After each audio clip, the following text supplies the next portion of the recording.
मोहनलाल पक्षी को लेकर खुशी खुशी अपने घर लौटा। अब उसके दिल में डर की जगह सुकून था।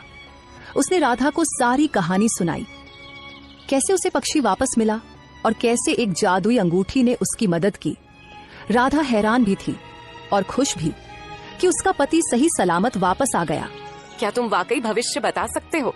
हाँ, तुम्हारे भाग्य में बहुत धन लिखा है, तुम बहुत अमीर बनोगे। तो फिर देर किस बात की? ढेर सारा सोना मेरे सामने प्रकट कर दो। अचानक आकाश से रंग बिरंगी किरणें जमीन पर उतरने लगीं, जो बहुत सारे मदराओं के ढेर की तरह चमक रही थीं।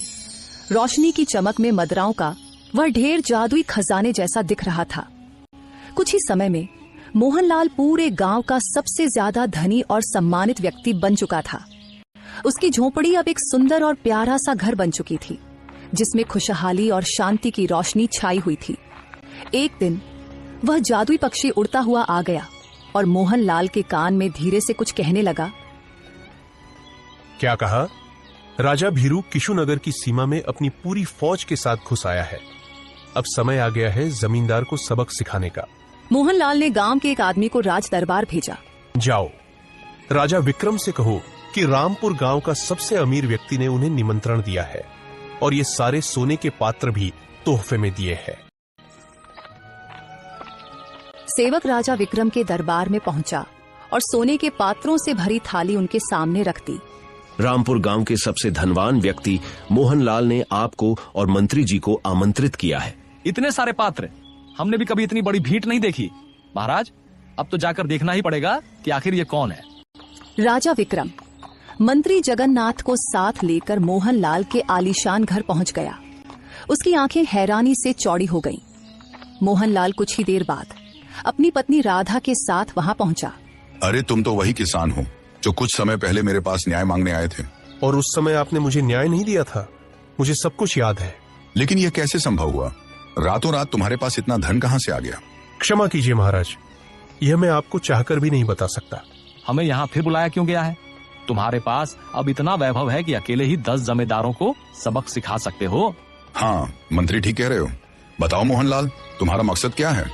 महाराज, मैं आपको एक अत्यंत महत्वपूर्ण सूचना देना चाहता हूँ, परंतु उससे पहले मैं चाहता हूँ कि आपने मेरे साथ जो अन्याय किया था उसकी पूरी सुनवाई करें। और हाँ, यह बात आपके भविष्य से जुड़ी हुई है। अगर आपने इसे नजरअंदाज किया तो कुछ ही दिनों में आपका राज्य आपके हाथ से निकल सकता है। तुम क्या चाहते हो? साफ साफ कहो। मैं चाहता हूँ कि आप अब मेरे घर पर जमींदार बलराम मक्कीये और बलिया को बुलाकर उनसे साफ साफ पूछे कि क्या मैंने वास्तव में अपना खेत बेचा था या नहीं। सैनिकों, तुरंत जाकर उन चारों को बुलाकर मेरे पास ले आओ। कुछ ही देर में वे चारों वहां पहुंचकर उपस्थित हो गए। मुखिया, सच सच बताओ, क्या मैंने वाकई जमींदार को अपना खेत बेचा था? क्षमा कीजिए महाराज, मैंने जमींदार के दबाव में आकर यह झूठ बोला था। मैंने भी झूठ कहा था महाराज, क्योंकि उसने मेरी बेटी की शादी रोकने की धमकी दी थी। महाराज, जब ये लोग एक गरीब किसान के सामने थे तो ये उसके पक्ष में नहीं बोले, लेकिन आज जब उन्हें पता चला कि मैं इतना अमीर हूं कि जमींदार मेरे सामने कुछ भी नहीं, तो ये सब मेरे पक्ष में बोल रहे हैं।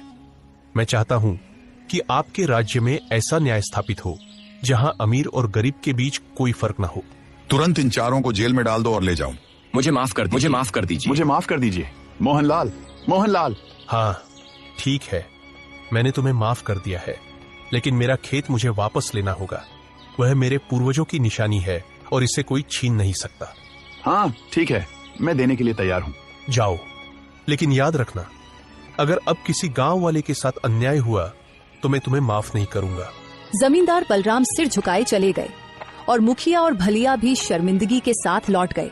महाराज, विशालगढ़ राज्य की सेना आपकी सीमा में प्रवेश कर चुकी है और सभी जानते हैं कि उनकी सेना आपकी सेना से 10 गुना बड़ी है। आप उनसे युद्ध नहीं कर सकते। तो हमें यहाँ से भाग जाना होगा।